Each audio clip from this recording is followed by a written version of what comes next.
Hey everyone, today's video I'm going to be reviewing Halo Wars 1 for 2023. Should you buy Halo Wars 1 in 2023? Or I guess a better question is how is Halo Wars as a game? Well, I'll give you the short answer. It's simply a masterpiece. Now, I hope you stick around for the rest of the video for me to explain why that is. But Halo Wars 1 is just plain and simple a phenomenal game. It's not only a great Halo game, but it's also a great real-time strategy game, and that marriage has made it truly one of my favorite games of all time.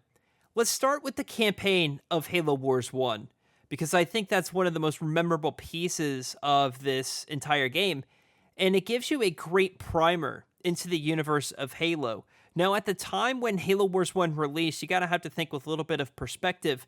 Halo Wars 1 came out in 2009, March of 2009, and this was the first spin-off game in the entire Halo series. Halo 3 ODST would come out later that year in like September of 2009, and then followed up by Reach the next year. So this was actually the first spin-off we ever got in the Halo series. So I think you can kind of take that as a trailblazer of an entry.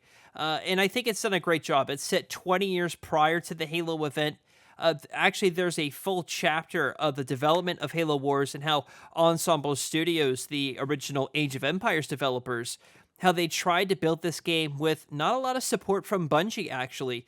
It's covered in the book Blood, Sweat, and Pixels. There's a great chapter on the development and history of Halo Wars. And in that novel, they talked about that Bungie really didn't have either a lot of time or they didn't want to help Ensemble with the development of this game in terms of lore, art style, that sort of stuff. So Ensemble actually had to do this all on their own, and I think that even goes to show how great this game is.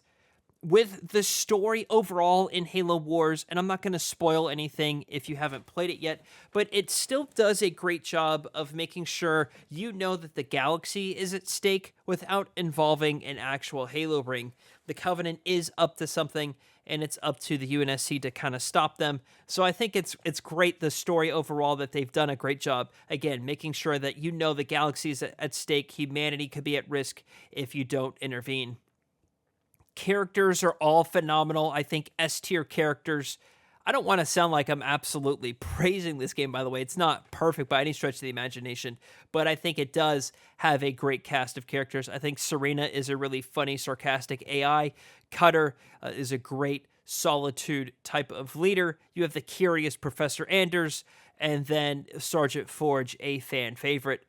Also, Halo Wars 1 was the first Halo game to involve like a real CGI style cutscenes in the entire series, and that's really made Halo Wars quite famous for its cutscenes. It almost looks like you're watching some sort of an animated movie, and I actually think that they could have done some sort of animated movie based on cutscenes like the ones we see in Halo Wars, and happy to report that those cutscene style continue into Halo Wars 2.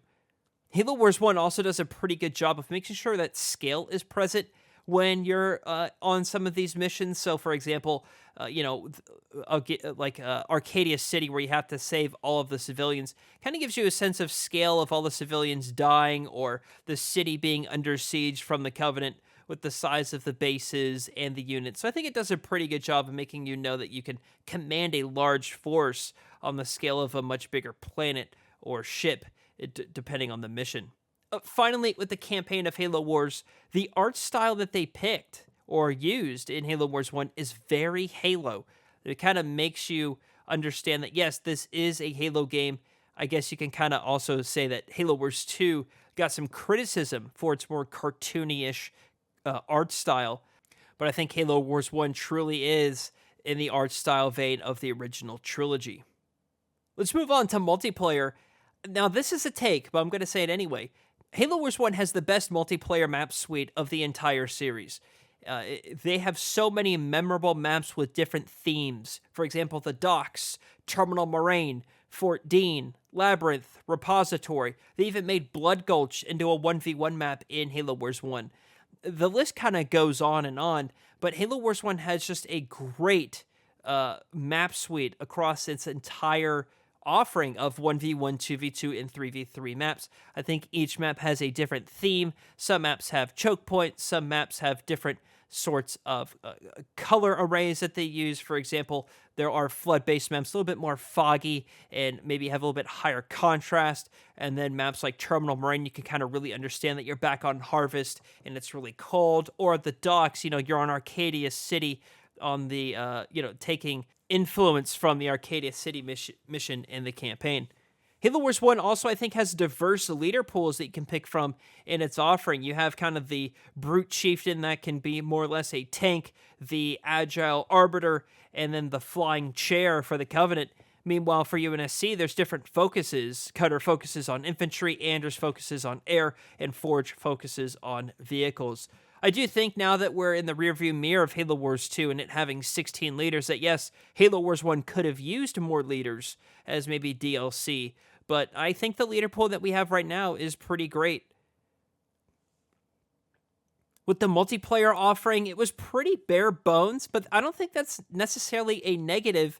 The way that Halo Wars had its multiplayer suite was you can dive into standard 1v1, 2v2, or 3v3 for unranked games, and then your ranked offering in those 1v1, 2v2, and 3v3 as well.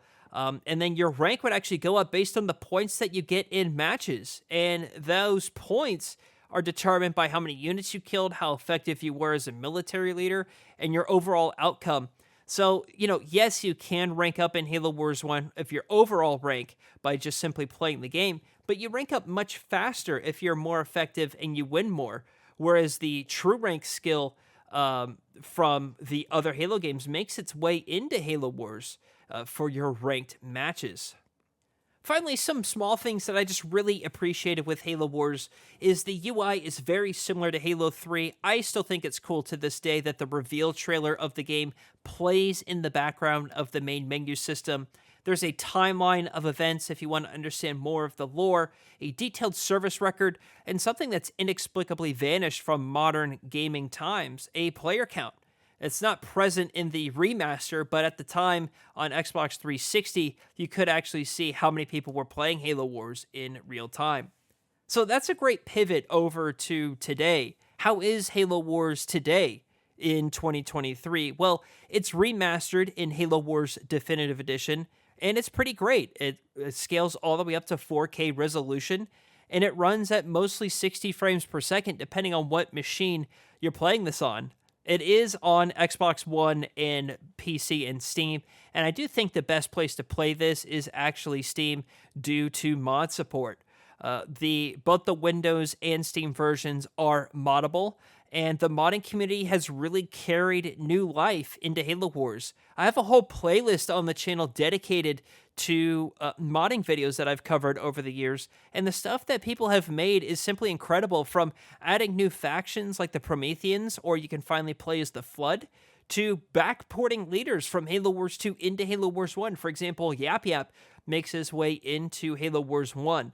So I think that the modding community has really made this game all that much better. The multiplayer is probably the biggest downside today for Halo Wars 1. It's very difficult to find matches in Halo Wars Definitive Edition because technically, actually, there's 4 versions of this game that are alive today. Contrary to what 343 spread misinformation about, you can still search Halo Wars 1 on Xbox 360 today. You can still do that. The servers are still online, so you can put in your Halo Wars 1 disc. It is no longer available to buy digitally, the 360 version, but you can put in your 360 disc on your 360, your Xbox One, or your Series X, and go ahead and search a multiplayer match. I have no idea if you'll find anyone, but you can certainly do that. Then there's the remastered version.